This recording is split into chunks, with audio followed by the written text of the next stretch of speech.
Autodesk Inventor 2021 continues to deliver improvements requested by you and the Inventor user community. Through the Inventor Ideas and the Inventor Beta program, you provide your feedback to help improve Inventor, and we've listened. Here are some customer-driven improvements for the assembly environment in Inventor 2021. We've extended the file naming defaults dialog to the mirror and copy commands. With your feedback, we've continued to make improvements to file naming for frame generator and tube and pipe designs.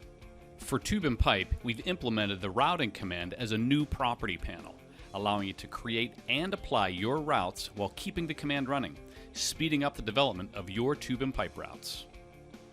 To help you structure your assembly environment, we've rolled out the functionality last seen in the shaft component generator to bolted connections. In this example, notice the new option to disable the subassembly structure. With this option active, no folder or subassembly will be created on disk. The individual components will be inserted directly into your assembly. This gives you more options for structuring your assembly and organizing your data to best suit your needs. You'll notice the difference immediately when you look at the assembly structure in the browser.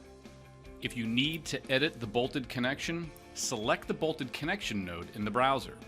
When saving files, we've added new options to help set the default behavior for whether files should be saved or not, and a new Save State column in the Save dialog box to help you understand what files Inventor is prompting you to save and why. Thank you for your continued feedback and encouragement as we work to make Inventor better for you. Check out these customer-driven improvements and more in Inventor 2021.